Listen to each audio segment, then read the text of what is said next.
This video is to answer a question that's been asked in the comments section and hopefully clear up some of the confusion. So the question asked by GNX71 is, I'm confused. Could Lewis have pitted under the safety car like Max and rejoin his position? Or would Massey have cleared the lap cars between Max and Lewis? I never understood the safety car rules. Why not drive to a delta, maintaining a relative gap before the safety car period and have a rolling start? So I'll come to the different elements of that. But firstly, what I'm going to do is take you through each of the strategy calls by each of those teams, because hopefully things will become clear to everybody when I do that. Each of these teams has their race engineers, their strategists. What they will be doing is looking at data. To believe the notion that they wouldn't be doing that, you would be foolish. Okay, you want to try and get every performance advantage that you can. When you're making decisions, you need to base those decisions on what the likelihood of something taking place is. Okay, so it's not just a random guess. You will make a decision as to whether to pit your car based on the impact of doing that. Okay, so you're going to do your calculations as what that impact is going to look like. So when it comes to a safety car deployment where it involves recovering a car that's stranded on the track, for example, and cars have been lapped in that race, the average time lost out of a race is 5.5 laps. I've done the data on this, and it's a type of data that all of these teams will have done with their race engineers. They will know that what I am saying to you now is going to be very accurate. Okay? Within a decimal place or two, a good ballpark figure is 5.5 laps of a Formula One race, on average, are lost when an incident takes place where they need to deploy the safety car and there are lapped cars in situ. Because what you need to do, you deploy the safety car, you collect the leader up, all the cars bunch behind the leader. The recovery operation is enacted.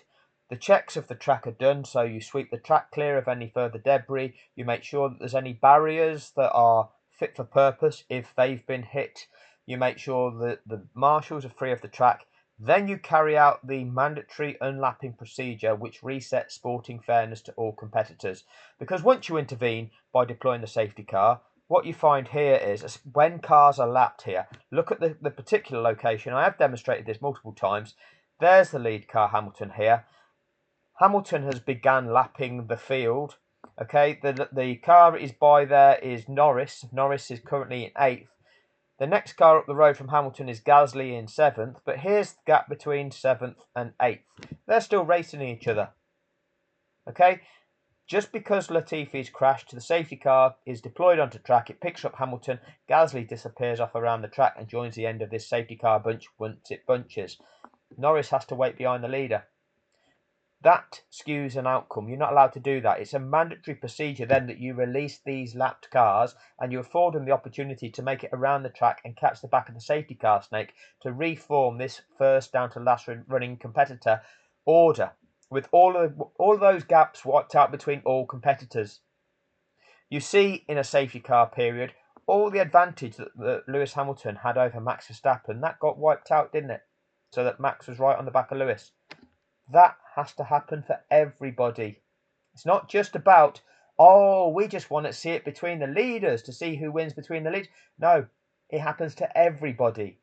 If you're involved in that contest, then you get the benefit of the safety car being deployed as well. You don't get it skewed the other way where actually it causes you to lose a lap on somebody. That's not fair. Hence why it's a mandatory procedure. Now, ignore those in the comments section that say otherwise because they're lying. They've got their favourite and they want to invent their own narrative to try to defend somebody who they idolise. That's rather strange. I'm just telling you how it really is for valid reasons.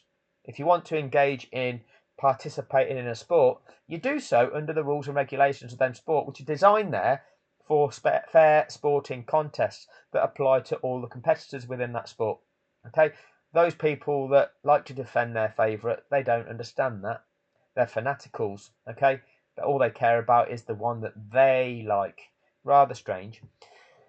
Anyway, we're at a location where Nicholas Latifi is about to crash, And so we'll play this through and we'll take you through each of the decisions made by each of those teams, bearing in mind how long is left. Now, just play it for a second. Slight regulation changes.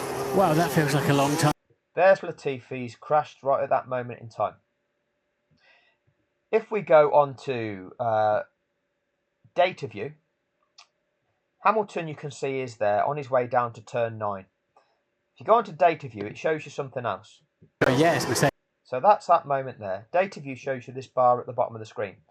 And what this bar at the bottom of the screen does, if I can enlarge it slightly, with the coloured dots going along it, what it represents is on the left hand side is the start of the lap, over on the right hand side that's the end of the lap.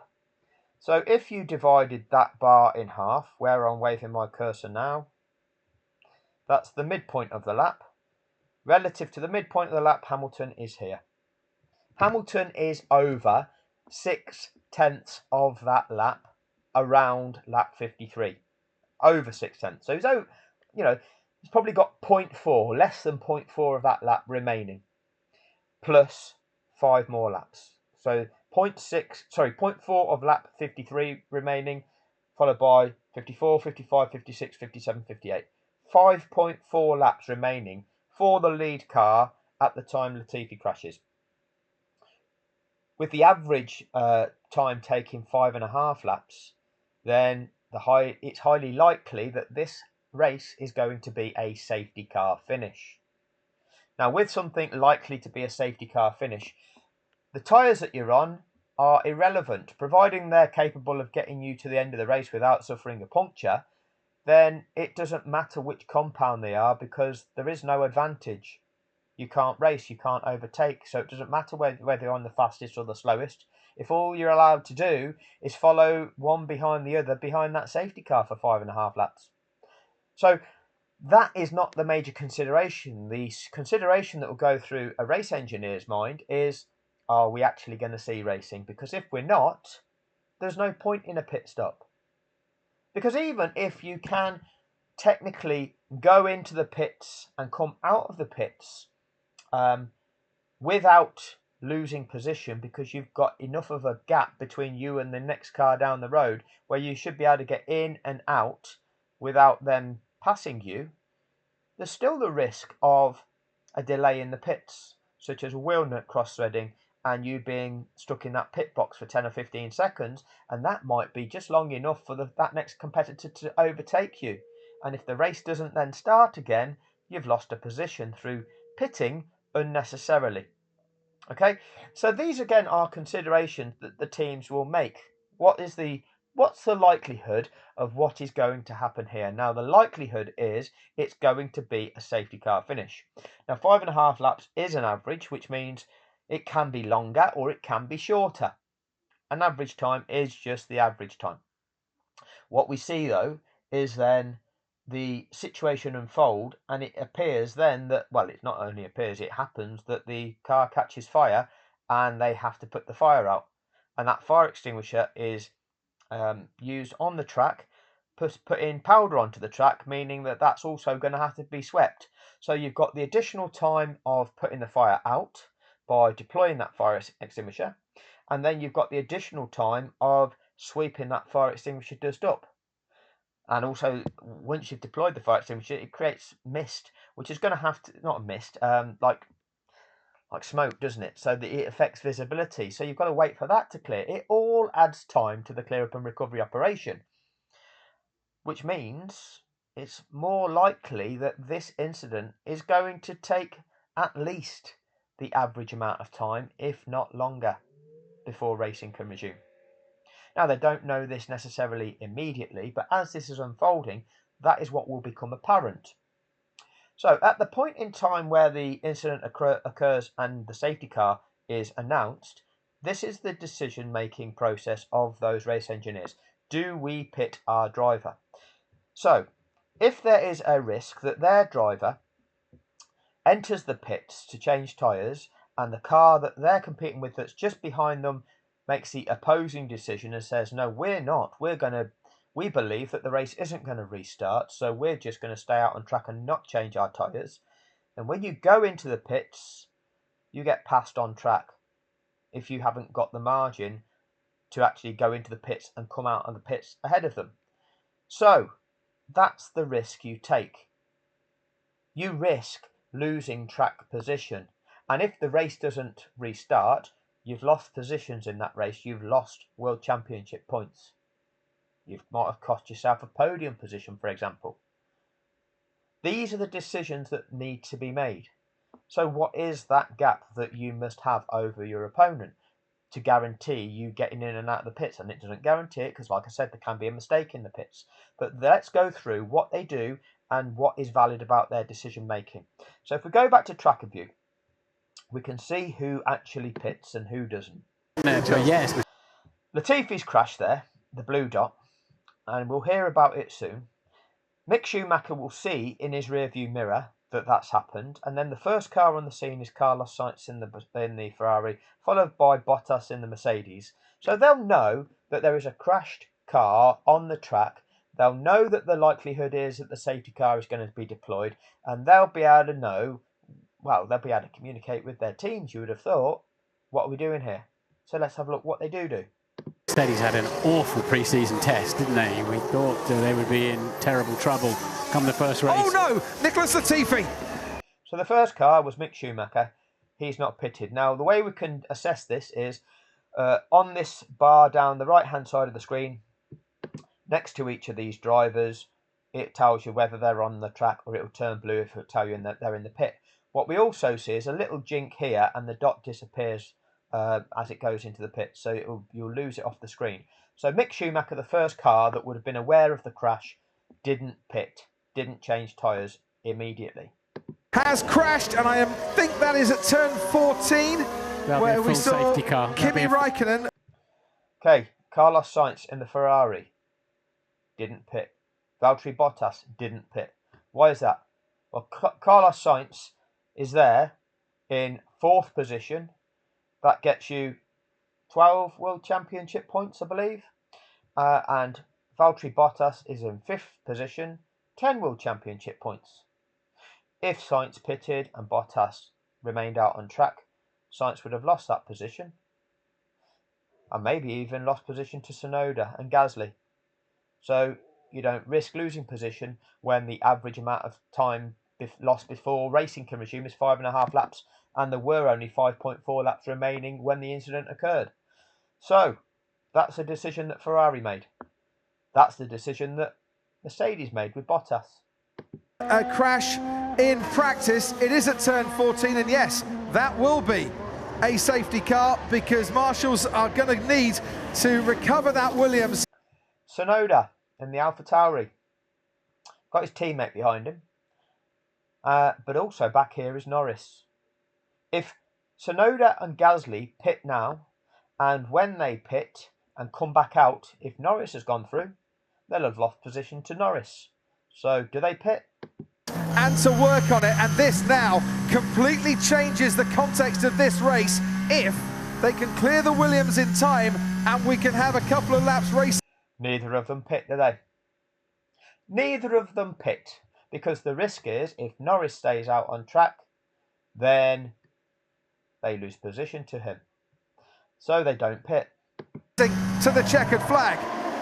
There's bound to be a couple, and of course that's where Max Verstappen's much fresher time. Hamilton doesn't pit. Okay, so we've got 1, 2, 3, 4, 5, 6 that could potentially have pitted. None of them have. Norris had the phantom slow puncture, 5 laps before this, so he's on relatively fresh tyres anyway, so you wouldn't think he would want to pit. But also, if he does go into the pits, he'll come out behind Alonso and Ocon if they don't pit. So again, you wouldn't do it. Tyres will fire up and give him the confidence on any kind of restart. It depends how there will be. I'm pretty sure on lap 52, obviously because of the slow pace. Alonso and Ocon in the Alpine team at the time. Well, they're running in 9th and 10th point scoring positions. Okay. Daniel Ricciardo in the McLaren is in 11th. If either of the Alpines pit, then Daniel Ricciardo will come into the points and they'll drop out of the points. So the Alpines stay on track. They're believing it's going to be a safety car finish. Their race engineers are believing this to be a safety car finish. So we've got Ferrari believing it's going more likely to be a safety car finish and not want to lose track position. Mercedes and the AlphaTauris and McLaren and Alpine.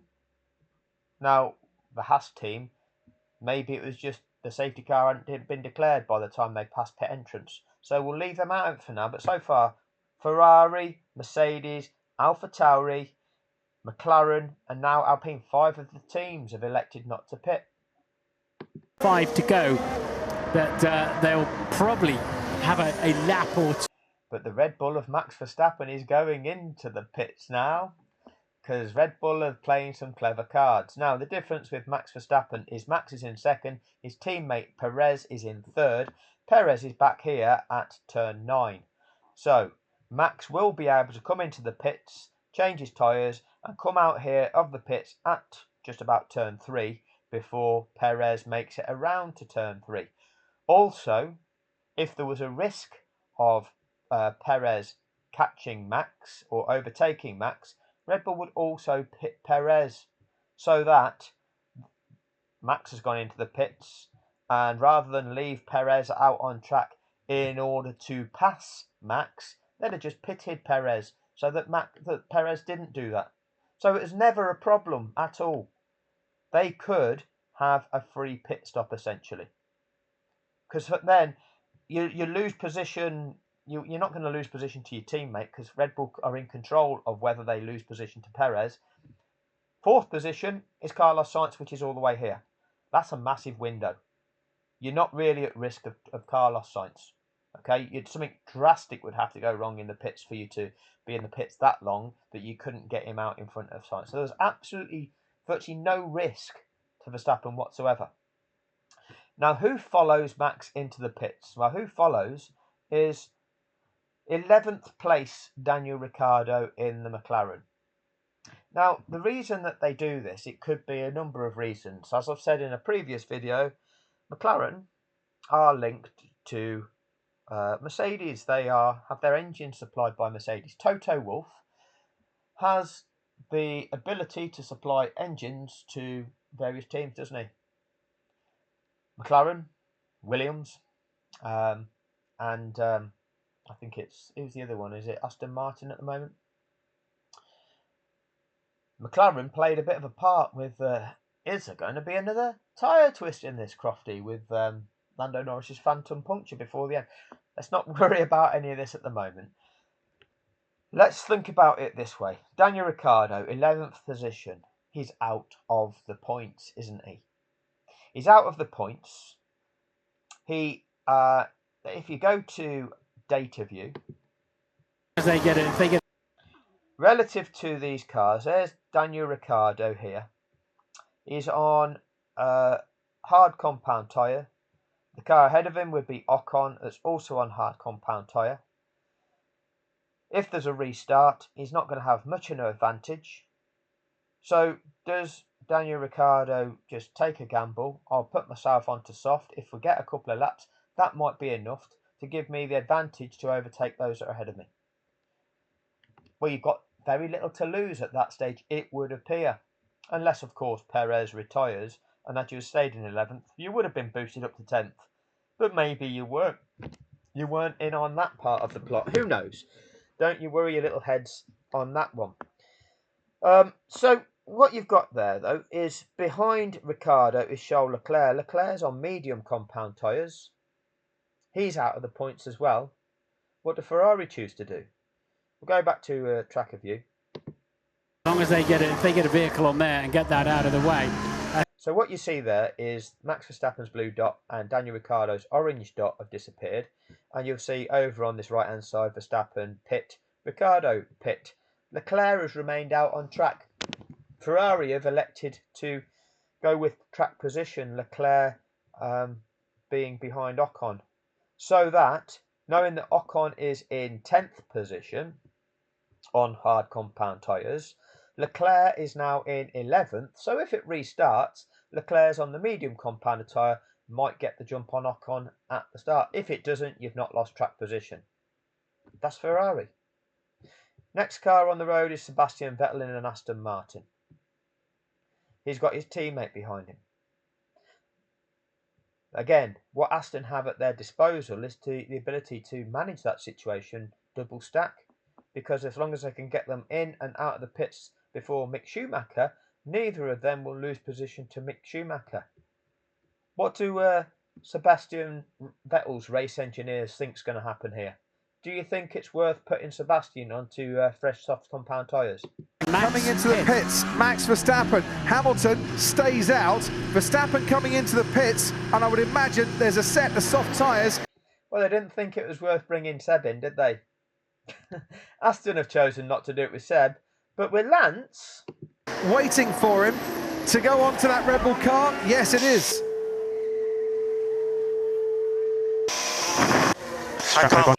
Lance goes into the pits. Lance goes into the pits. Now he's going to get out of the pits ahead of Mick Schumacher. Okay. Why is he going to the pits? Do these cars that are out of the points, give us some TV footage, some pit lane activity? Oh, the teams, they're all pitting for fresh tyres. Oh, Daniel Ricciardo has in the Mercedes powered unit. Oh, Lance Stroll has in the Mercedes powered unit. Some of them are gambling, some of them are not. What's going on here? It's all exciting, isn't it? It's all exciting. Or, if you're actually making authentic decisions, what is your decision-making process? So if we go down the point scoring positions, Hamilton, and we'll work this through in terms of what window you needed over the cars behind you to be able to go in and be able to re-emerge on track. In that same position, assuming that those cars behind you don't follow you into the pits. But they're going to be making their decision based on probability of race resumption.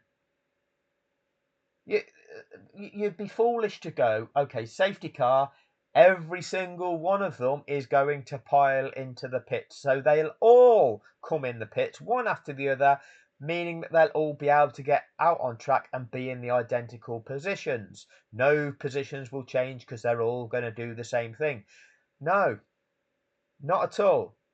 Your decision-making process at this kind of incident is very much this notion of, well, if there's no point in, if this race isn't going to restart, there is no point in risking losing track position.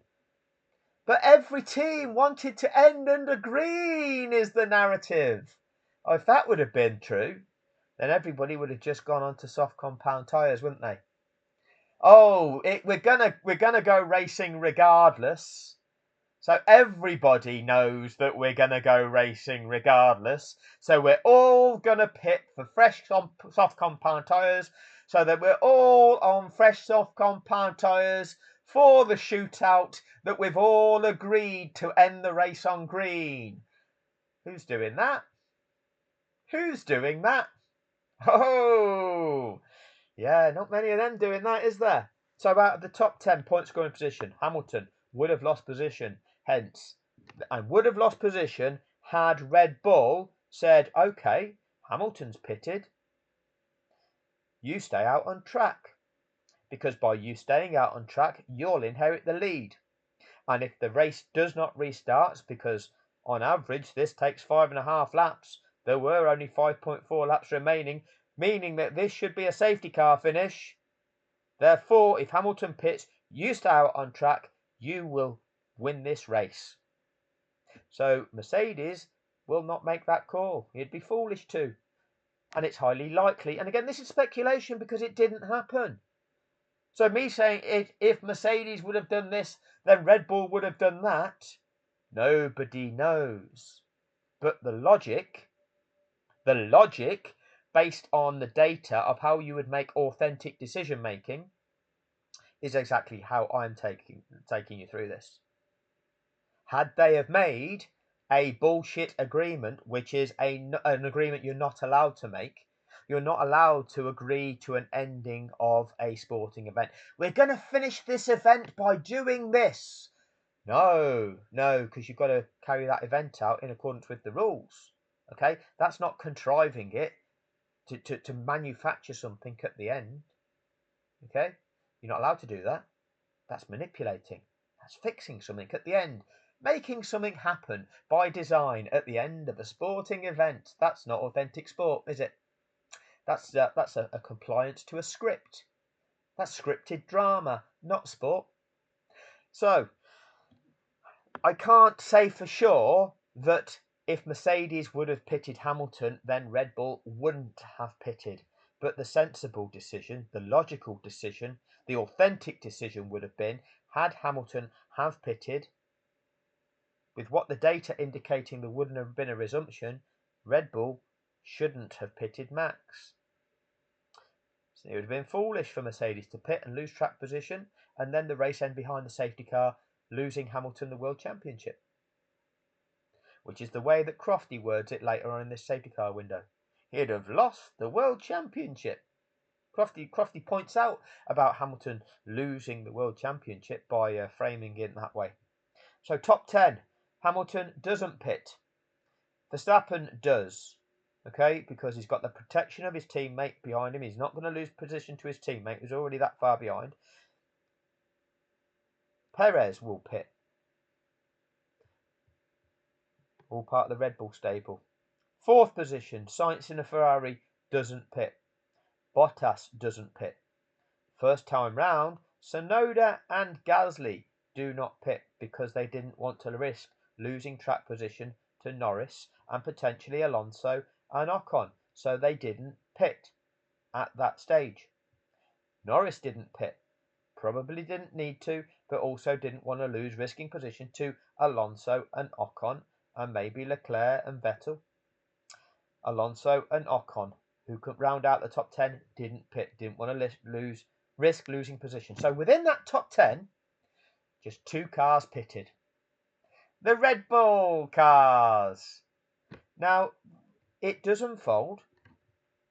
Out of the top 10, they've got nothing to lose, have they? Unless Perez retires, and therefore if you drop yourself from 11th, which is what Ricciardo did, you've now lost out on 10th position when you'd have got bumped up the order into 10th had you not pitted.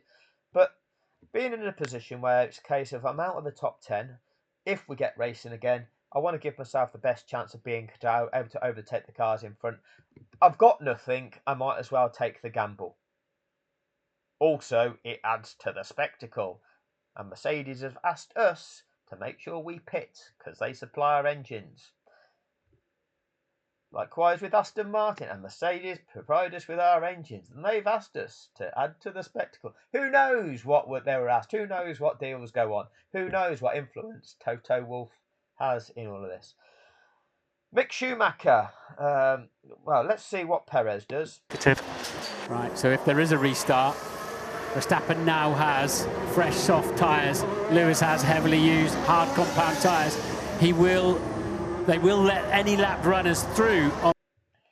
Any lap runners through. Not all though, Martin. And he doesn't mean all. That's what Red Bull told us in the appeal. Remember that. Perez has just gone into the pits. But again, who's in 4th? Sainz. Look where Sainz is at turn 9. There should be plenty of time for Perez to pit and get out without losing track position. So Perez goes onto the fresh soft compound tyres. But then, Checo, we need to retire the car. We need to retire the car. Box. Really? What's wrong with this car, says Checo. I'm on course for a podium. Yeah, it's all part of the deal. Ferrari want in on it as well. They want to be on the podium in their red overalls, getting a bit of publicity. Oh, we've done a deal with Mercedes so that, we're 28 points behind in the Constructors' Championship. With only one running competitor, the most we can get is 26. And we've promised them that they can have the Constructors' Championship. They can have the 177 mil if we get the Drivers' Championship. Somebody's got to go. It's you, Checo. Really? Yes, Checo. Box. That bit got edited out, obviously, by F1 TV. Perhaps. Maybe it did. Maybe it didn't. Who knows? Probably didn't. I made that up. Anyway, we'll carry on. The safety car restart, and he will presumably end up. Well, they had nothing to lose. Once again, Red Bull had nothing. Once again, Red Bull had nothing to lose. The only 2 competitors in that top 10 that pitted. See, everybody knows that it's a racing finish. All the teams agreed to a racing finish. That's why they all pitted onto fresh soft compound tyres, wasn't it? They all agreed to it, which is why they all pitted onto fresh soft compound tyres for the shootout. That's right, lads. Yeah, you all believe that, didn't you? You all believe that.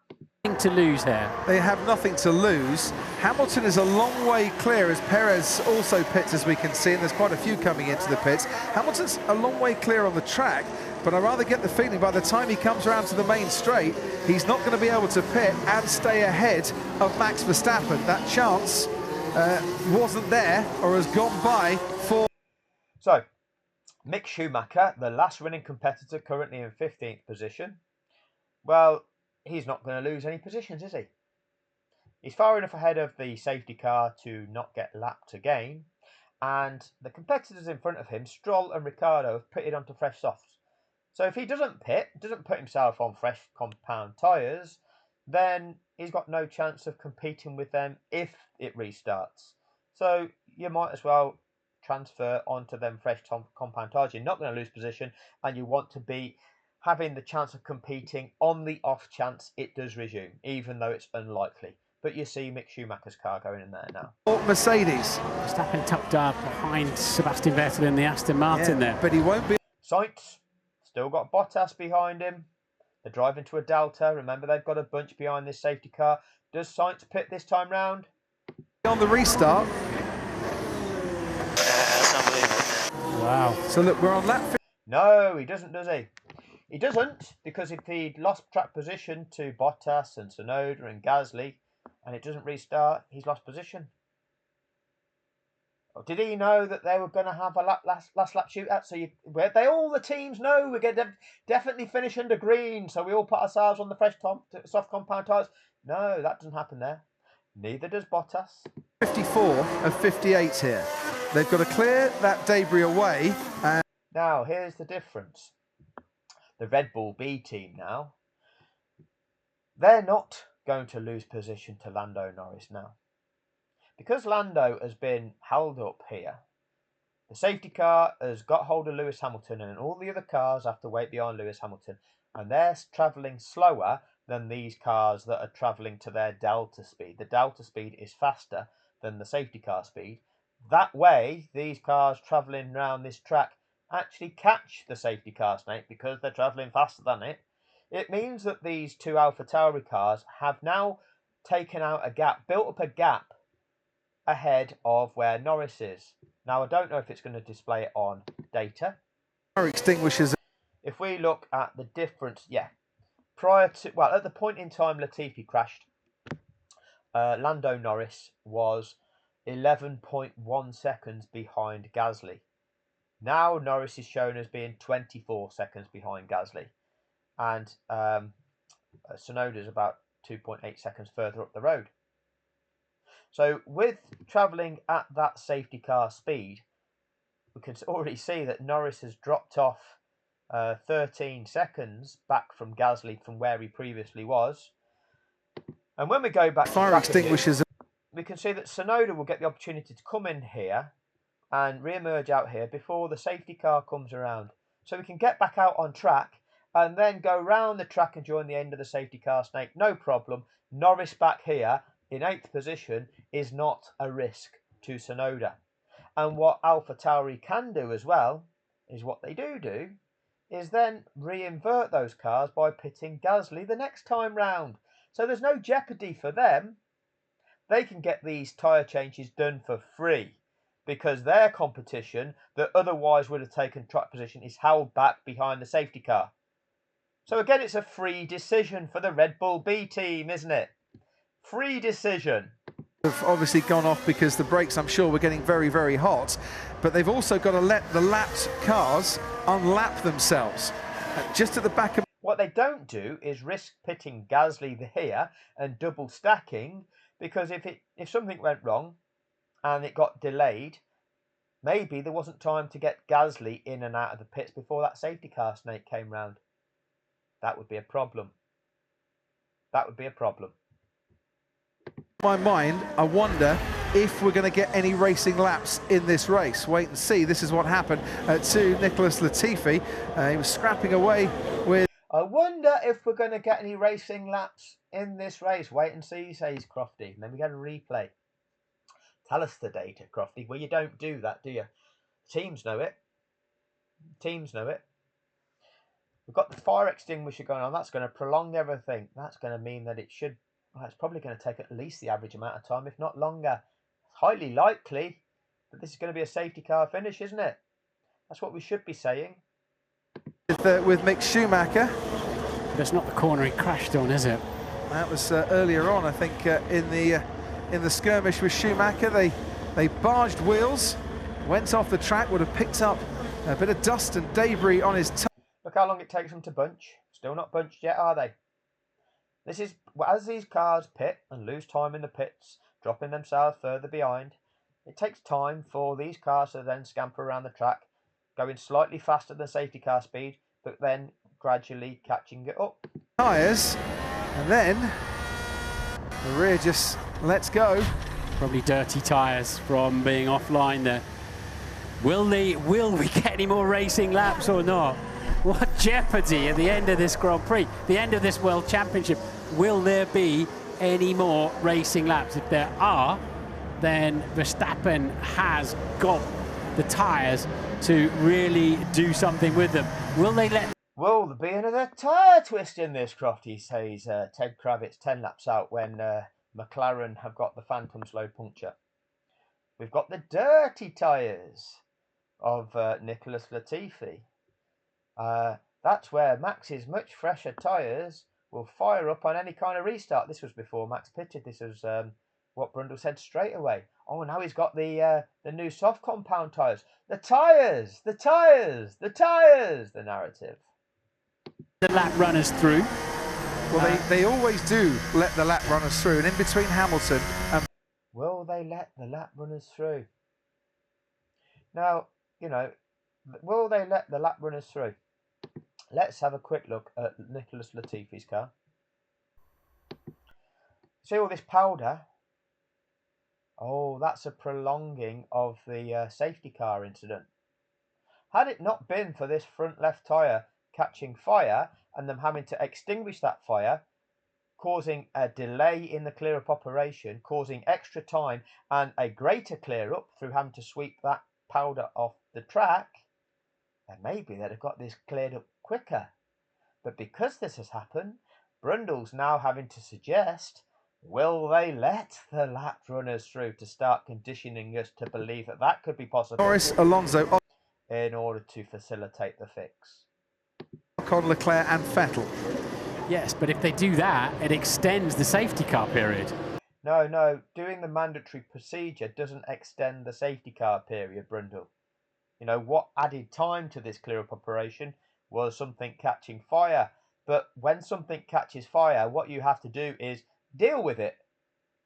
Deal with it appropriately. Extinguish the fire, and then any debris that then results, you've got to deal with that too. It's all part of clearing up the safety concern, Martin. Oh no, shall we now not do the procedure? No, you're not allowed to not do the procedure. Because Lando Norris here, who was trying to chase Gasly, well, where's Gasly now? Oh, where's Gasly? Where's he gone? But that's what they always do. Take the lap runners out of the way so they're not interfering in play. There he is at turn 9. Whereas Norris is approaching turn 5 here. What do they always do, Crofty? What's the situation behind me? So, the situation is, Verstappen has pitted. He had a free pit stop. We would have lost track position to him. 4 laps remaining when you cross the... We would have lost track position to him. This is the assumption that if Mercedes had pitted, Red Bull should have rightly made the decision to keep Verstappen on track, making the decision based on the data that the race went behind the safety car. Oh, everybody agreed to a green finish. So much so that 1, 2, 3, 4, 5, 6 didn't pit. And 7 and 8 only pitted there because there was no risk to them. And they were the Red Bull B team and the 2 Red Bull cars. But they all agreed to it, did they? Line. So this field has to bunch, and then they have to send lap cars through. So it may not restart. Is he right behind me? He will be once they've sorted out all the order. This is going to take a while to sort out. It might be one. He will be once they've sorted out the order. This is going to take a while to sort out. Now, the nature of these messages interjected are very contrived, because as a race engineer, you can clearly state things that are not ambiguous. No, this is likely to be a safety car finish, Lewis. Did you hear that? You don't hear that, do you? You could easily say, Lewis, the data indicates this is going to be a safety car finish, so we didn't lose track position because this should end up behind the safety car. Be very surprised if there's not a safety car finish. His car has caught fire.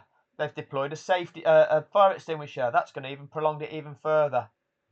And what they need to do prior to the resumption of racing is make sure everything is declared safe and clear, carry out the unlapping procedure, and that should take us to the end of the race, Lewis. You could easily say something like that. But they don't say that. What Mercedes say is... Pitted, he had a free pit stop. We would have lost track position to him. 4 laps remaining when you cross the line. But he crossed the line back here, and F1 TV are playing us that message right now, okay? Because you're not actually seeing track of you. All you're seeing at the moment is this. So... is that. You know, and a lot of people don't know exactly where that is on the track, because a lot of people, some people that follow Formula One know the actual circuit map of the track and can relate what they're actually seeing and relate the visuals to actually whereabouts around that track it is. Others can't. Okay, for a long time I watched Formula One. You know, I didn't know exactly the layouts of the track, and I didn't know exactly what that was in terms of what proportion of the way around that track it was. And that would be true of many people. It's only when you start getting into this you get familiarity with the tracks, unless obviously you're a computer gamer and you know these tracks, you've learnt the tracks by playing the computer games. So they know this. They know that there's a big proportion of the audience, especially the newcomers to the sport, they'll just see this image of the track, but they won't actually know exactly where that is and relates to. So we'll go back to here. This field has to bunch, and then they have to send lap cars through. So it may not restart. And then they have to send lapped cars through. They have to send lapped cars through. That doesn't explain the unlapping procedure, does it? Whose script are you reading from? Is this Bono? Is he right behind me? He will be once they've sorted out all the order. This is going to take a while to sort out. And again, some of these messages from Lewis Hamilton are questionable as well, aren't they? You can pick holes in them. Yeah, I'm open-minded. I just honestly don't know. Honestly don't know. There might be one. With new tyres. Copy, Lewis. We would have lost track position if we had pitted. And that was the big key here. Mercedes, for the second time, keeping Lewis Hamilton out, whilst Max Verstappen pitted. Red Bull had nothing to lose. Hamilton potentially... Right, so Gasly's just gone into the pit. So when AlphaTauri did pit Tsunoda, he did lose position to his teammate Gasly, but then AlphaTauri are inverting that now by pitting Gasly to reset the running order of those two cars. So they're both now on fresh soft compound tyres after this pit stop. Okay, they know here that although Mick Schumacher may have... Did Mick Schumacher have passed them? Well, they know he's got to get out of the way. I'll play the message through, and then I want to just double check that. We'll play what Crofty's saying now first. Losing track position, and in this case, if we don't go racing again because you can't overtake under the safety car, he would have lost the World Championship. There you go. Crofty is good to point out that if we don't go racing again, he'd have lost the World Championship. Let's just check what happened the previous lap with Tsunoda relative to Mick Schumacher. So, Tsunoda is here. Mick Schumacher is in the pits. Let's just go back there. Right, okay, so Mick Schumacher was already ahead there. Okay, well, I say he's ahead, he's 15th position. But what I'm trying to say is, you've got Tsunoda on track is in 6th, 5th is Bottas. Okay, so as Tsunoda is in 6th, he wants to be challenging 5th. What happens here when Mick Schumacher pits? Mick Schumacher goes into the pits, comes out of the pits in between 5th place Bottas and 6th place. Then at that stage is Gasly. So now there's a lapped car in between Bottas and Gasly with Tsunoda having pitted. But that shouldn't be a problem because, again, on the unlapping procedure that Mick Schumacher will be eligible for, he'll be gotten out of that way. He'll be sent off around the track. He'll be the last running car in that safety car snake in 15th position, 14th when Perez retires. So we've come round here. This is Gasly going into the pits this time. Switching round from with Tsunoda, who was previously ahead of him. Gasly will now drop behind Tsunoda, but again, at no risk whatsoever now of Gasly losing position to Norris, who's in 8th position because Norris is held up behind that safety car snake. Hamilton potentially losing track position, and in this case, if we don't go racing again because you can't overtake under the safety car, he would have lost the World Championship. Is there a vehicle pulling the Williams out of the way or not yet? Can't see it at the moment. They can't see it at the moment. Let's have a look, shall we? Yes, there is. Anyway, we go back to here. There's tracker view. Here's data view. Data view will show us this. The ones that have changed tyres are here. So what we have, 2nd position, Max Verstappen, gone on to fresh softs. 3rd position, Perez, gone on to fresh softs. Then we've got Tsunoda, gone on to fresh softs. Gasly's in the pits. Tsunoda, Pierre Gasly, Daniel Ricciardo. We've had Lance Stroll as well into the pits. I'll give you those orders as they shake out. But yeah, Stroll was just bad luck. I mean, and there you go. It just should come up on the graphic. Gasly's gone on to fresh softs. So within that top 10, just the Red Bull cars and the Red Bull B team cars have actually changed tyres in that safety car period. None of the other teams had. And then what we have here is these 3 cars at the bottom have changed tyres. Ricciardo, a Mercedes powered car. Stroll, a Mercedes powered car. And Mick Schumacher, who Mercedes then took on as their reserve team driver.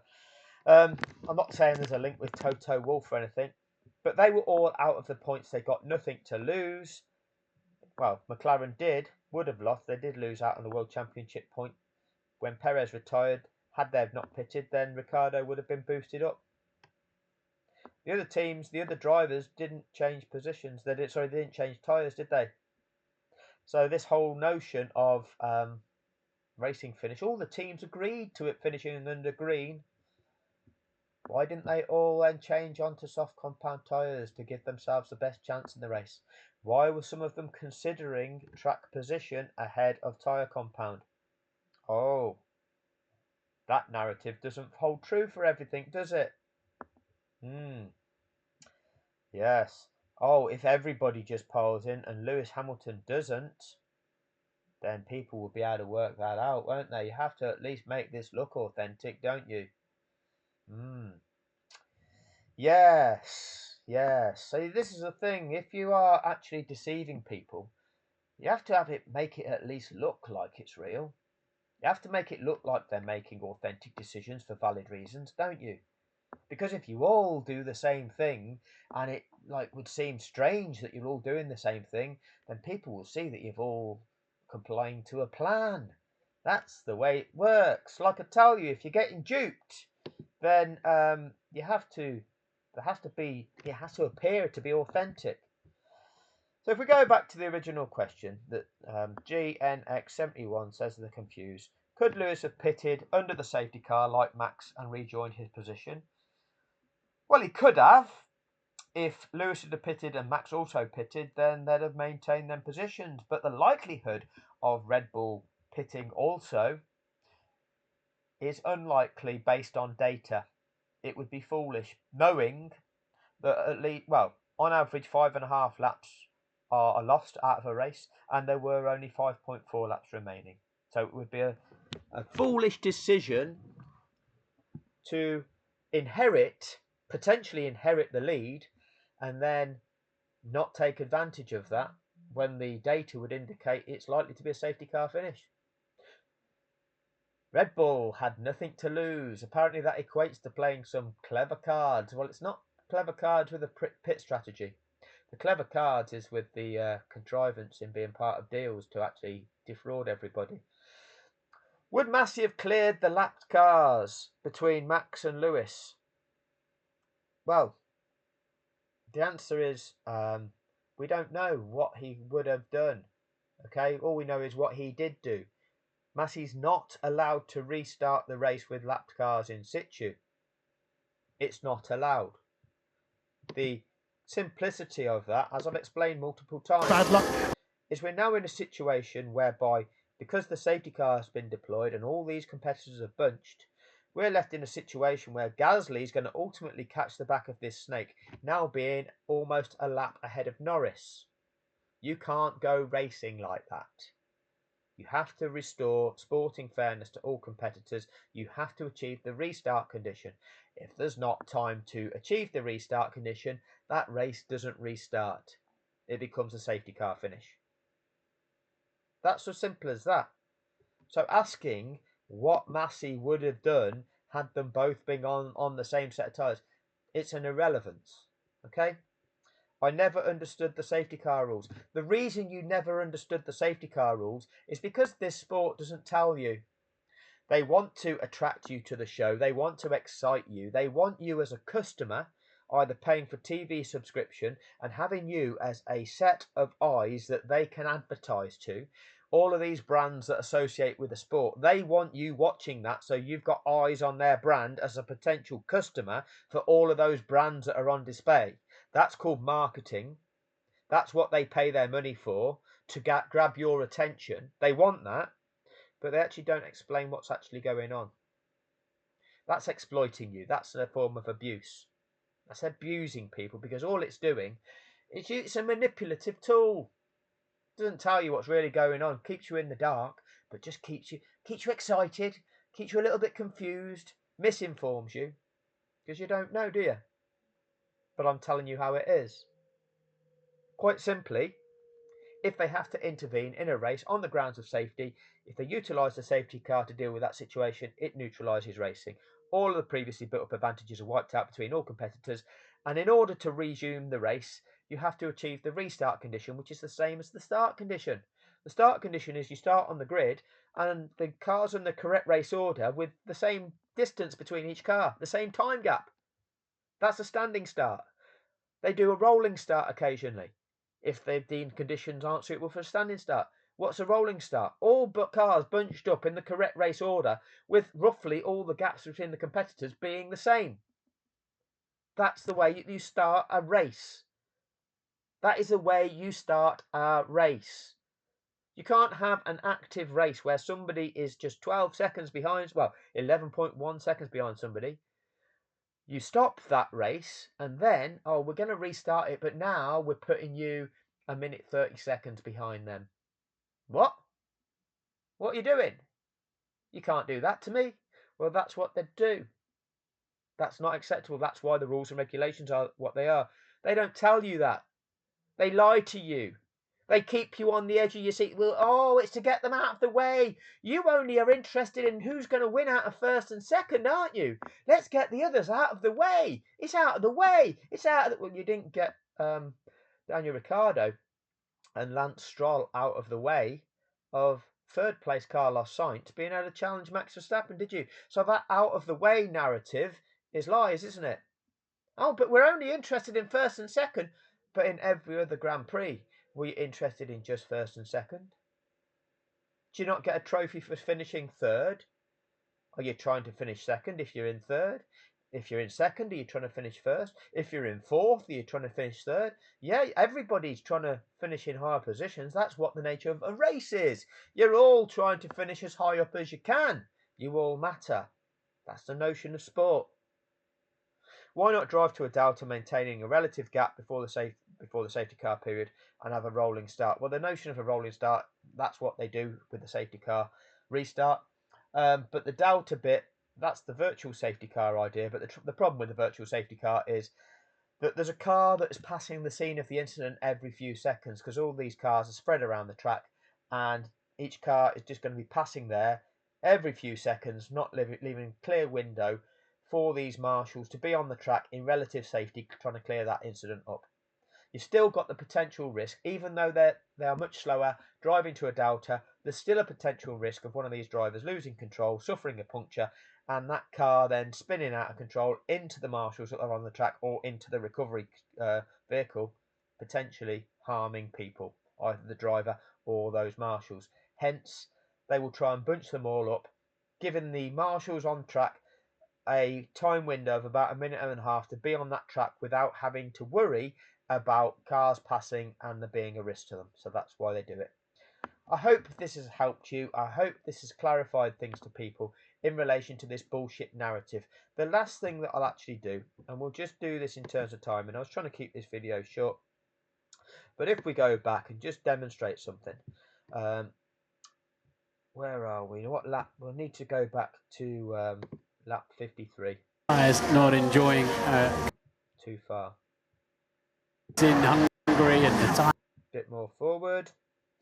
for Max in hospital that day. Lando Oh, Max in. moves out of the way, and Max Verstappen then quickly gets back onto the racing line because he wants to try and keep Charles Leclerc at bay, but both Ricciardo and Leclerc. The regulations change coming into this season by those.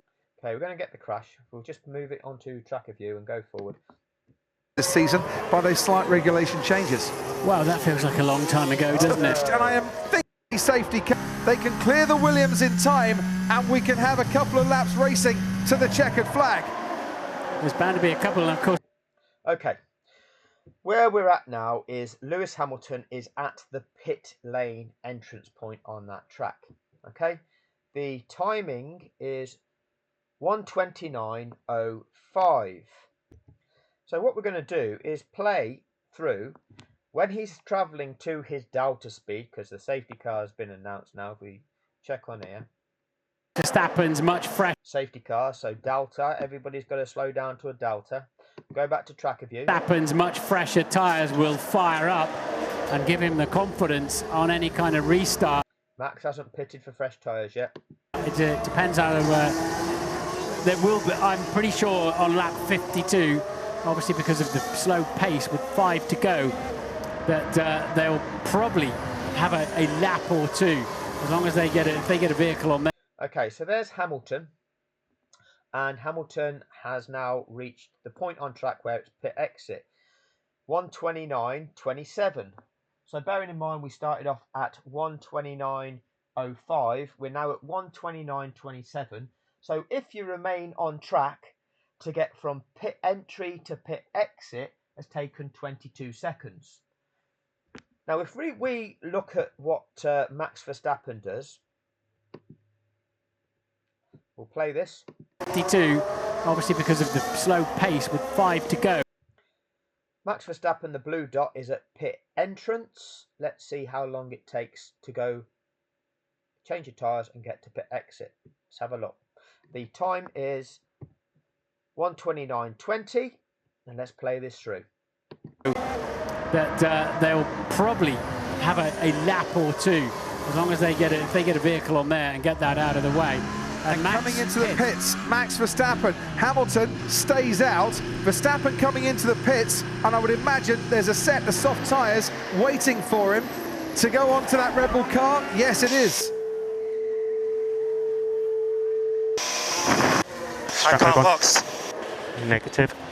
Right, so if there is a restart, Verstappen now has fresh soft tyres. Lewis has heavily used hard compound tyres. They will let any lap runners through on the. Okay, so there's Max rejoining the track, having come out of the pits. The time is 1 hour 30 minutes exactly, okay, which is a time of pit entrance to pit exit having pitted being 40 seconds exactly. Okay, now you might be able to do that more accurately than what I've just displayed, but on the timings that I've just worked out, to go from pit entrance to pit exit remaining on track, driving to that delta takes you 22 seconds. If you pit, it takes you 40 seconds. So you need to be at least 18 seconds ahead of the car behind you to be able to pit and go into the pits, change your tyres and emerge on track ahead of them if they remained on track and didn't pit. You'd have to be at least 18 seconds, and you'd probably want to give yourself a bit more than that as a margin.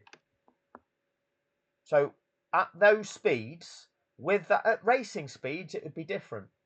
Okay, the time interval would be different at racing speeds, but at delta speed that you are travelling behind a safety car, you need to be 18 seconds ahead of the car that's behind you to be able to pit and emerge from those pits ahead of that car that's behind you, providing that car that's behind you doesn't pit as well.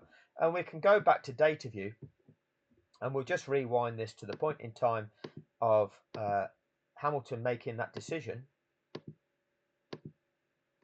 So Latifi's crashed, Hamilton's coming up to the pit. We can have a couple of laps racing to the checkered flag.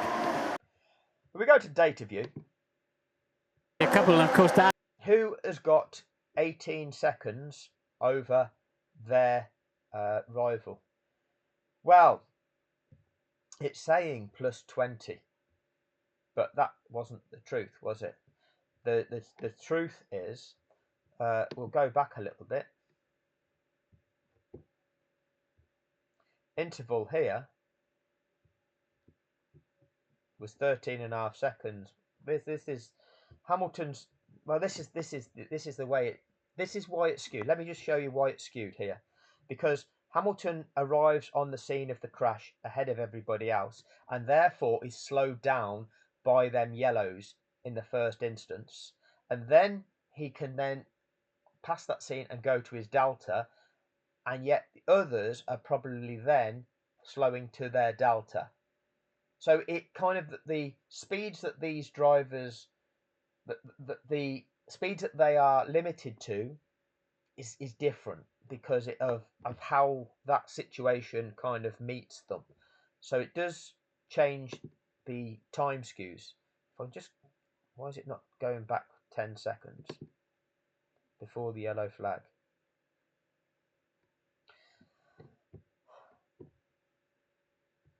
Intervals here. Verstappen approximately 12 seconds behind Hamilton. Perez 26 seconds behind Verstappen. So Verstappen had got the 18 seconds there. Sainz 30 seconds ahead of, 30 seconds behind Perez. Perez has got that time window to be able to pit and get back out. Who else has got 18 seconds? Nope. No. No. No. No. No. No. Mick Schumacher 35 seconds behind Stroll. So Stroll has got the opportunity to pit and get out, get back out ahead of Schumacher. It's no jeopardy for Stroll. Everybody else, if they'd have pitted and the guy behind them hadn't, they were at risk of losing track position. These are the decisions that their race engineers are going to be looking at. They're going to be looking at this data, looking at what the gaps are between themselves and the cars behind, and whether by pitting they'll lose position to the other cars that are behind them if the other cars choose to remain out on track. And then if there's no racing, whatever compound of tyre you've changed onto is not irrelevant because you're not going to be able to use it. Complete waste of time. Anyway, like I say, hopefully that's helped people gain a greater understanding. You would have thought that the likes of a mainstream broadcaster, a contracted broadcaster of the show, such as Sky Sports F1, could produce content like this, wouldn't you, to educate the fans of the sport, to break it down using the technology available to them, which is far more, and they've got teams of people that can put something together, giving you clear graphical analysis to help you understand the situation, to teach you learning aids. They've got that at their disposal. Why should it be a guy on his own with just a laptop that's able to teach you this? These commentators, these paid commentators, what are their credentials? What are their qualifications for education? Oh, yeah, Karun Chandok. Yeah, he got the funding to buy a seat in Formula One. Did he get there on merit, did Karun, or did it just somebody could afford for him to buy a seat in the Force India team? Was it that, or whatever he was, whatever team he drove for? Who knows? Or did Force India never happen? I know that might have been the dream. Whatever it was with Karun Chandok, has he got the ability to teach you, or is it just that, oh, he used to be a driver? We'll choose him to educate the fans of the sport. Is he good at educating? Is he the right person for the job? No, but you can use him to manipulate things. People will believe him to be authentic, and he'll say what we want him to say. And he'll take the money for saying what we want him to say, because he's that kind of character, is Karun. Thank you all for your time.